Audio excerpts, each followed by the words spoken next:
कभी सोचा है कि एक नन्हे से बीज से इतना बड़ा पेड़ या फिर एक अकेली कोशिका से हम और आप जैसे जटिल जीव कैसे बन जाते हैं? इस कमाल के पीछे का राज छिपा है ऊतकों यानी टिश्यूज की दुनिया में। तो चलिए आज पौधों और जानवरों के इन्हीं बिल्डिंग ब्लॉक्स के रहस्य को परत दर परत खोलते हैं। तो हमारा सबसे बड़ा सवाल यही है, कोशिकाएं जो जीवन की सबसे छोटी इकाई हैं, वो आखिर एक टीम की तरह मिलकर काम करती कैसे हैं? सोचिए, जैसे एक टीम में हर खिलाड़ी का अपना एक खास रोल होता है ना? बिल्कुल वैसे ही हमारे शरीर में या किसी भी पौधे में ये कोशिकाएं भी एक साथ मिलकर एक कमाल की टीम बनाती हैं। तो सबसे पहले ये समझते हैं कि ये ऊतक या टिश्यू आखिर है क्या। देखिए, बहुत आसान है। ऊतक एक ही तरह की कोशिकाओं का वो ग्रुप है जो एक जैसा कोई खास काम करने के लिए साथ आते हैं। मतलब ये स्पेशलिस्ट्स की एक टीम है।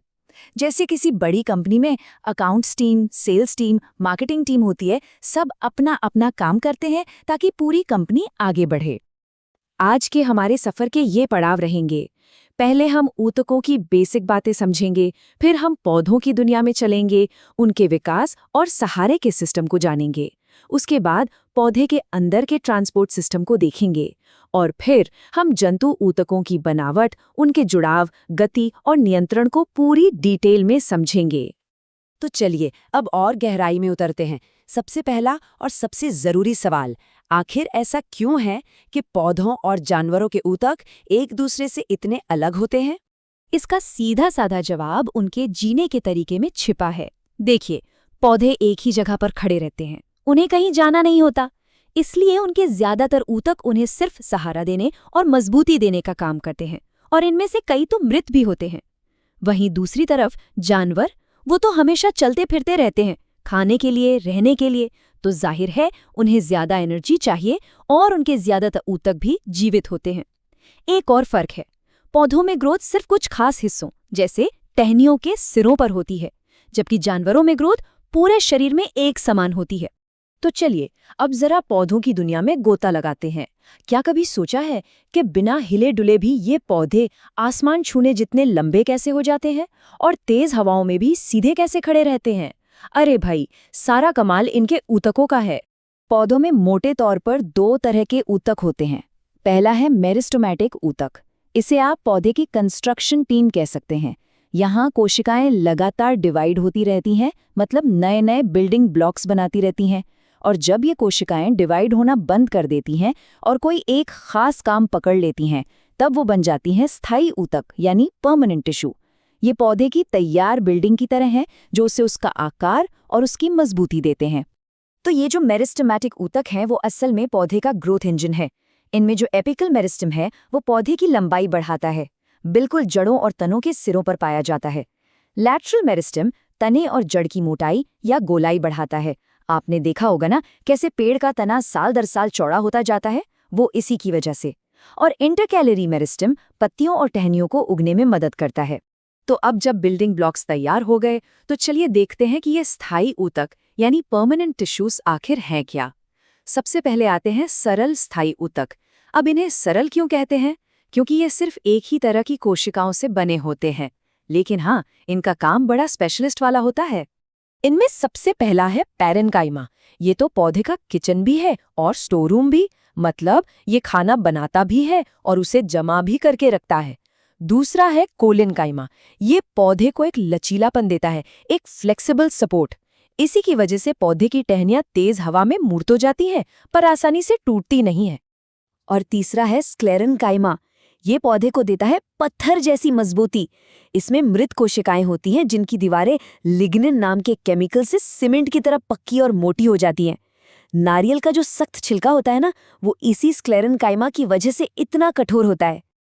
अच्छा, ये तो हो गए सरल ऊतक। अब जरा पौधे के अंदर झांकते हैं और उसके हाईवे सिस्टम को देखते हैं। ये हैं जटिल स्थायी ऊतक। इन्हें जटिल इसलिए कहते हैं क्योंकि ये एक से ज्यादा तरह की कोशिकाओं से मिलकर बनी एक टीम होती है जो एक साथ मिलकर एक बड़ा काम करती है। पौधे के इस कमाल के ट्रांसपोर्ट सिस्टम में दो मेन प्लेयर्स हैं, जाइलम और फ्लोएम। जाइलम को आप पौधे की वाटर पाइपलाइन समझ लीजिए, जो जड़ों से पानी और मिनरल्स खींचकर पत्तियों तक पहुंचाता है। और फ्लोएम है पौधे की फूड डिलीवरी सर्विस, जो पत्तियों में बने खाने को पौधे के हर हिस्से तक पहुंचाता है जहां भी उसकी जरूरत हो। तो इन दोनों में फर्क ऐसे समझिए। जाइलम एक वन वे स्ट्रीट है। पानी और मिनरल्स हमेशा नीचे से ऊपर यानी जड़ों से पत्तियों की तरफ ही जाते हैं, जबकि फ्लोएम एक टू वे स्ट्रीट है। खाना ऊपर से नीचे भी आ सकता है और नीचे से ऊपर भी जा सकता है। मतलब जहां भी पौधे को एनर्जी की जरूरत हो, खाना वहां पहुंच जाता है। चलिए अब पौधों की शांत दुनिया से निकलकर जानवरों की हलचल भरी दुनिया में कदम रखते हैं। देखते हैं कि जानवरों के शरीर को कौन से ऊतक बनाते हैं और कौन उन्हें चलाता है। जानवरों में ऊतकों के आप कह सकते हैं 4 मुख्य स्तंभ होते हैं। पहला एपिथेलियल ऊतक जो शरीर को ढकता और बचाता है। दूसरा संयोजी ऊतक जो शरीर के अलग अलग हिस्सों को जोड़ता है। तीसरा पेशी ऊतक जो हमें हरकत करने में मदद करता है। और चौथा तंत्रिका ऊतक जो पूरे शरीर को कंट्रोल करता है। तो सबसे पहले है एपिथेलियल ऊतक। ये हमारे शरीर का सुरक्षा कवच है। हमारी त्वचा, हमारे अंदरूनी अंगों की परत सब इसी से बनी है। ये हमें बाहरी दुनिया से बचाता है। और कमाल की बात यह है कि जैसी जरूरत होती है, इसकी कोशिकाओं का आकार भी वैसा ही होता है। कहीं चपटा, कहीं घनाकार, तो कहीं स्तंभ जैसा। अगला है संयोजी ऊतक और जैसा नाम से ही पता चल रहा है, ये जोड़ने का काम करता है। इसकी सबसे खास बात है कि इसकी कोशिकाएं एक मैट्रिक्स मतलब एक तरह के जेली जैसे पदार्थ में धसी होती हैं। और ये मैट्रिक्स ठोस भी हो सकता है जैसे हड्डियों में, या तरल भी जैसे खून में। इसी वजह से हड्डियां, खून और फैट ये सब अलग अलग दिखने के बावजूद एक ही तरह के ऊतक हैं। है ना कमाल की बात। और अगर सबसे शानदार उदाहरण की बात करें तो वो है खून। जी हाँ, खून भी एक संयोजी ऊतक है।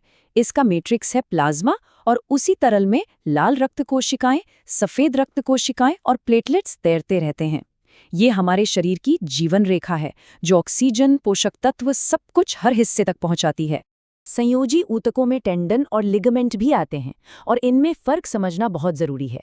देखिए, टेंडन बहुत मजबूत लेकिन बिना लचक वाले रेशे होते हैं जो हमारी मांसपेशियों को हड्डियों से जोड़ते हैं। वहीं दूसरी तरफ लिगामेंट बहुत मजबूत होने के साथ साथ लचीले भी होते हैं और ये एक हड्डी को दूसरी हड्डी से जोड़ते हैं। तो एक सिंपल तरीका है याद रखने का, टेंडन मसल्स को बोन से जोड़ते हैं और लिगामेंट बोन को बोन से। तो ठीक है, शरीर को ढक लिया, उसे आपस में जोड़ भी दिया। अब सवाल ये है कि उसे हरकत में कैसे लाया जाए। यहीं पर आते हैं हमारे अगले 2 ऊतक जो गति और नियंत्रण के लिए जिम्मेदार हैं। ये सारा काम है पेशी ऊतक का। इसकी कोशिकाओं में सिकुड़ने की गजब की क्षमता होती है और इसी से गति पैदा होती है। ये 3 तरह के होते हैं।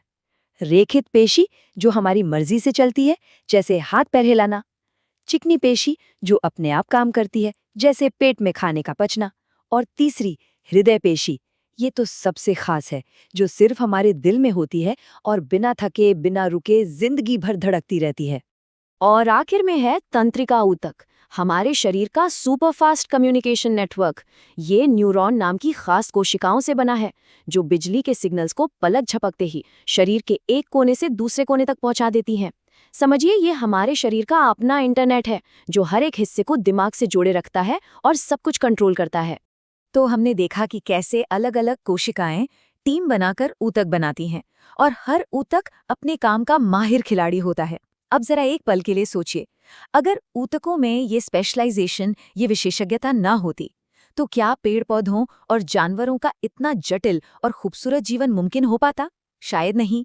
और यही सवाल हमें बताता है कि जीवन की ये बुनियाद कितनी शानदार और अद्भुत है।